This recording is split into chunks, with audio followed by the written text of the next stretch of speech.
साहब, जी जी जी शमीम साहब, 2-3 चीजें आपसे पूछ ले, एक साथ ही पूछ ले रहा हूं। जैसे महंगाई, भ्रष्टाचार, बेरोजगारी, इन सबका एक ये बन रहा है कि भाई अडानी जी उसका एक सिंबल बन रहे हैं। अडानी जी को हम जब देख रहे हैं तो क्रोनी कैपिटलिज्म अगर करते हैं तो उसमें उसमें सब कुछ समाता है, महंगाई, भ्रष्टाचार, बेरोजगारी। दूसरा, मणिपुर एक इस देश में जिस तरह से मणिपुर को भी एक सिंबल बन रहा है, क्योंकि लोगों को लग रहा है जो मणिपुर के साथ हो रहा है वो किसी भी राज्य के साथ इस भारत देश में नहीं होना चाहिए।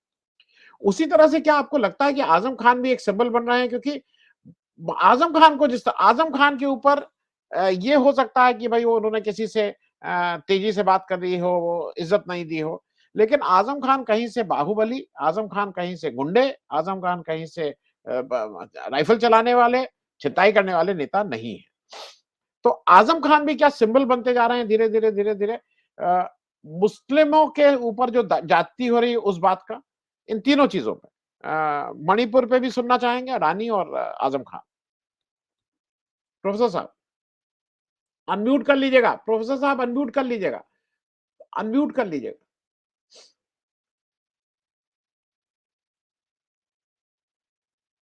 अरे आप तो पुराने आदमी, आप तो खट से अनम्यूट करते थे, क्या हो गया है?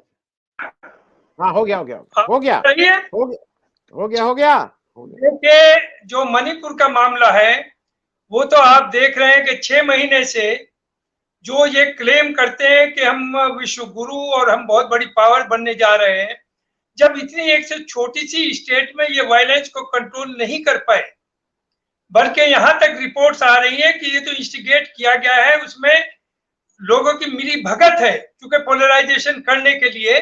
तो आप ये बताइए इनसे क्या उम्मीद की जाएगी कि दूसरी जगहों पर ये क्या करेंगे? तो मणिपुर का मामला तो बहुत ही एक अलार्मिंग है और लोगों को इससे सबक लेना चाहिए। ये हालत अगर कहीं और बड़ी जगह पर हो गई तो क्या होगा? खैर, अब आइए आजम खान साहब के लिए। देखिए, मैं जो यहाँ डिस्कशन हुआ मैं थोड़ा सा उसमें डिफर करूंगा, मैं उनके बहुत साथ रहा हूं, I know him very closely. एक तो ये जो पोर्ट्रेट किया करने की कोशिश हो रही कि आजम खान मुसलमानों के लीडर हैं, ऐसा नहीं है। नंबर 2, जहां तक ये सोकाल इंडिया के सभी कंस्टिट्यूएंट हैं, जो भी सोकाल सेकुलर पार्टीज हैं, इन्हें किसी को भी मुसलमान की जरूरत नहीं, इन्हें सिर्फ मुसलमान वोट चाहिए। 2014 से जो इस कम्युनिटी के साथ हो रहा है सबके सामने है। उस वक्त ना कांग्रेस खड़ी हुई, ना समाजवादी खड़ी हुई, ना बीएसपी खड़ी हुई। अब आगे आते हैं आजम खान और समाजवादी का मामला। देखिए, आजम खान साहब का मुलायम सिंह जी से कुछ अंदरूनी इस तरह की अंडरस्टैंडिंग थी कि एक दूसरे को बहुत बर्दाश्त करते थे। आजम खान, ये जो कहा जा रहा है कि मुस्लिम फेस है या मुसलमानों को वोट मिलेगा, ये आप बात करना छोड़ दीजिए। आजम खान की वजह से ना तो वोट कट रहा है ना आ रहा है। 2010 में जब इन्हें निकाला गया पार्टी से, उस वक्त 65 एमएलए थे Muslims. Not even one Muslim MLA resigned in his support, और न ही कोई सड़क पे मुसलमान आया कि इनके साथ जुर्म हो रहा है। क्यों? वो जैसे जो सभी कर रहे हैं, हर पार्टी ने उन लोगों को प्रोजेक्ट किया है जो मुस्लिम फेस, जो कम्युनिटी से को एक्सप्लॉइट किया। कांग्रेस ने यही किया। 60 साल तक उन लीडर्स को प्रोजेक्ट किया, मुस्लिम लीडर्स जिनका मुसलमानों से कोई लेना देना रहा ही नहीं, वो अपने को आइडेंटिफाई भी मुसलमानों से करते हुए बचते थे। पीएसपी में सिद्दीकी साहब थे, वो मुस्लिम फेस बनाए, हुआ मोस्ट करप्ट पर्सन, और जब उसे निकाला, क्या किसी मुसलमान ने आवाज उठाई उसकी सपोर्ट में? Everybody was happy. अब आइए आजम खान साहब पे। आजम खान साहब नो डाउट बहुत अच्छे स्पीकर हैं, उनकी पहचान थ्रू आउट कंट्री है, लेकिन आपको यह मालूम होना चाहिए क्या पूरे यूपी में कोई दूसरा मुसलमान लीडर पनपने दिया गया समाजवादी पार्टी में? और इन्होंने समाजवादी को ब्लैकमेल किया, समाजवादी ने इनका इस्तेमाल किया। रही वो मुलायम सिंह तक चला, अखिलेश जहां तक है, अखिलेश में ना तो कोई दम है, और ये कहना कि ये भी समाजवादी और अखिलेश भी, दोनों में कोई भी समाजवादी नहीं है। आप क्या कह रहे हैं? क्या समाजवादी पार्टी समाजवादी में यकीन करती है? समाजवाद में बिल्कुल नहीं। जो इन्होंने वेल्थ बनाई, जिस तरह से काम किया, वो सबके सामने है। आइए आजम खान साहब पे। उसके बाद जब इन्हें जेल में भेजा गया, 82-83 केसेस हैं। 83 केसेस में आपको मैं बताऊं 70 से ज्यादा केसेस मुसलमानों के करे हुए हैं, ना कि किसी बीजेपी आरएसएस वाले के। और वहां पर जो बीजेपी जीती है कांग्रेस में ये पिछले इलेक्शन में, वो इसलिए नहीं जीती कि बीजेपी वहां बहुत पॉपुलर है, वो इसलिए जीती कि लोग वहां के मुसलमान जो दहशत में थे 40 साल से, जिसकी हिम्मत नहीं बोल पाए, वो ये चाहता था कि आजम खान ना आए, कोई भी आ जाए। लिहाजा जो बीजेपी भी सेलिब्रेट कर रही थी कि हमें मुस्लिम वोट सपोर्ट मिली, वो बीजेपी के लिए सपोर्ट नहीं थी, वो आजम खान के खिलाफ वोट था जो बीजेपी को उसका फायदा पहुंचा। तो ये कहना आजम खान नो डाउट उन्हें डिस्प्रोपोर्शनेटली गलत सजा दी जा रही है, इतने बड़े केसेस नहीं जो ईमानदारी के साथ चलिए कि जिस तरह से उन्हें दंडित किया जा रहा, उसे मैं कहूंगा वो गलत है, ये जरूरत से ज्यादा है। लेकिन अगर आपने देखा हो, आजम खान साहब ने नो डाउट यूनिवर्सिटी बनाई, बहुत बड़ी बनाई, लेकिन उस यूनिवर्सिटी चाहे तो वो मुसलमानों की एक इंटीग्रल यूनिवर्सिटी है, एक हमदर्द यूनिवर्सिटी है, बहुत से इंस्टीट्यूट्स हैं, ये सब प्राइवेट लिमिटेड इंडस्ट्रीज हैं, ये कम्युनिटी के लिए नहीं। माफ कीजिए, आप जाइए हमारी जो आपकी हमदर्द यूनिवर्सिटी जामिया हमदर्द दिल्ली में, उसमें फी स्ट्रक्चर जो है जितना ज्यादा है जिसे मुस्लिम कांट अफोर्ड, और कोई मुसलमानों के लिए सहूलियत नहीं, जो बच्चा वहां जाता है वो कहीं भी दाखिला ले सकता है। तो ये कह देना कि ये कम्युनिटी के लिए है, वो माइनॉरिटी इंस्टीट्यूट का स्टेटस लेकर के लोग उससे कानूनी कुछ फायदे उठाते हैं, कम्युनिटी के लिए कोई उसमें किसी तरह का कंसेशन नहीं है। अब रही आइए कांग्रेस की बात। कांग्रेस ने 50 साल जितने जुर्म किए इतना कोई पार्टी नहीं कर सकती। लेकिन जो अभी बात हुई, अब मैं हमेशा लिखता हूं और बोलता हूं, राहुल गांधी की पदयात्रा के बाद और जिस तरह से उन्होंने मोर्चा संभाला है, उससे ये अंदाजा होता है कि दूसरा गांधी हिंदुस्तान में पैदा हुआ है। 50 साल तक कांग्रेस जो है वो आरएसएस के कंट्रोल में थी, वो वही करती थी जो आरएसएस चाहती है। लेकिन राहुल गांधी को होश आया और राहुल गांधी, मैं समझता हूं दूसरा गांधी पैदा हुआ है हिंदुस्तान में, ऐसा लोगों को एहसास है। जिस गांधी ने सबको एक साथ लिया था, मुल्क को आजाद कराया, आज राहुल गांधी उसी लाइन पर चल रहे हैं, जो चाह रहे हैं कि समाज के हर तबके को साथ ले। और यूपी में अखिलेश जो नंबर 1 थे, वो किसके ऊपर थे? आपका समाजवादी का वोट जो है, यादव वोट है, वो 8%, 7-8 के बीच है, जिसमें 3% ऑलरेडी बीजेपी के पास है। तो अपना वोट बैंक तो इसका सिर्फ 5% है। मायावती का जबकि फिर भी सब बीजेपी में जाने के बावजूद 15% उसका अपना वोट है, दलित वोट। इनका जो वोट था वो तो मुसलमान था। 2022 में 94% मुस्लिम वोटेड फॉर अखिलेश, और अखिलेश को यह एहसास ही नहीं कि पॉलिटिक्स क्या होती है। किसी मसले पर ये, चाहे तो किसानों का 750 लोग मारे गए, 1 साल तक रोड पे बैठे रहे, क्या कभी गए उनका हाल पूछा? ये डरते हैं, इनमें हिम्मत नहीं है। इनके बाप और थे, उनमें एक मोहब्बत थी, प्यार थी, लोगों को गले लगाते थे और लोग उनके पास आते थे। लेकिन इनसे माफ कीजिए, इन्होंने क्या कोई कमी छोड़ी?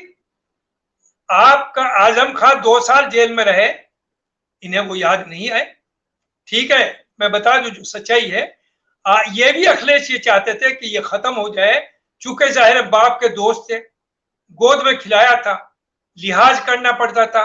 और नो डाउट आजम खान में जो एरोगेंस है, देखिए कोई भी मजहब हो, आपके यहाँ भी हमारे यहाँ भी, अहंकार को भगवान पसंद नहीं करता। जो रामपुर में हुआ है, जो हेरिटेज गेट से नवाब साहब के बनाए हुए, आप ये फरमाते थे कि नवाब साहब की कोई भी निशानी मेरी आंखों को नहीं भाती। आप ये कर सकते थे, उन गेट के 10 मीटर आगे या पीछे अपने गेट बनाते। आपने उन्हें भिस्मार कराया, आपने उन्हें खत्म करा दिया। आप कहते थे ये अल्लाह को पसंद नहीं है। ये अहंकार होना कि मैं फला आदमी मुझे भाता नहीं, मैं उसे देख नहीं सकता। आप होते कौन है? आप इंसानियत ये नहीं कहती। इंसानियत तो ये कहती है कि हर बड़े की इज्जत करिए, छोटे को गले लगाइए। ऐसे नहीं होता कि मैं सब कुछ हूं। वो अहंकार इन्हें ले बैठा है। और मुसलमान, ये कांग्रेस भी धोखे में मत रहे, ये तो पॉलिटिक्स है। अजय जी जा रहे हैं, इसमें जाने में कोई बुराई नहीं। वो जेल में है, मिलना चाहिए, सबको मिलना चाहिए जितने इंडिया के कंस्टिट्यूएंट हैं। हमदर्दी दिखाना चाहिए और जो मदद हो सके वो करनी चाहिए। लेकिन अगर ये समझे कि उन्हें पार्टी में ला करके इनका वोट बैंक बढ़ेगा, ये धोखे में है। ऑलरेडी मुसलमान वोट 90 to 95% कांग्रेस में ट्रांसफर हो चुका है, मैं आपसे बता दूं। तो Akhilesh is not number 1 opposition party in UP. Akhilesh की दुकान में कुछ नहीं बचा, उसके साथ 10% वोट नहीं है। वो इलेक्शन अगर अलग लड़ेंगे तो आप देखिए 2 सीट से ज्यादा उनकी नहीं आएंगी। नो डाउट कांग्रेस की भी नहीं आएंगी, उनका भी नुकसान होगा क्योंकि उनके पास इंफ्रास्ट्रक्चर नहीं है और सिर्फ मुसलमान वोट पे कोई नहीं जीत सकता, हार सकता। लेकिन जहां तक 95% वोट मुसलमानों का वो अखिलेश पे नहीं जा रहा है, वो कांग्रेस पे जा रहा है। अगर अलायंस हुआ they may get 40 to 50 seats, और अगर अलायंस ना हुआ तो कांग्रेस की भी 2-3 सीट आएंगी और अखिलेश की भी 2 सीट से ज्यादा नहीं आएंगी। लेकिन एक चीज और नजर आ रही है, देखिए मायावती का 15% वोट इंटैक्ट है और मायावती चूंकि और मोस्ट ऑफ द ये ज्यादातर पॉलिटिशियन दे आर करप्ट और उस करप्शन की वजह से सबको दहशत है ईडी की, सीबीआई की। वो मायावती को सबसे ज्यादा दहशत है। मायावती की हिम्मत नहीं, 2004 से 2014 तक मायावती भी और मुलायम सिंह भी आपस में जंग थी, लेकिन दोनों जो थे वो यूपीए को सपोर्ट देते थे क्योंकि दोनों की फाइल वहां रखी हुई थी। तो Mayawati will certainly feel more comfortable in India as compared to NDA, क्योंकि एनडीए में तो उनके अपने मिनिस्टर ही है या एमपीज की बोलने की हिम्मत नहीं है। फिर भी मैं समझता हूं एनडीए में ज्यादा डेमोक्रेटिक होगा, हर आदमी अपनी बात कह सकेगा, दबाव बना सकेगा, जो वो एनडीए में नहीं कर सकता।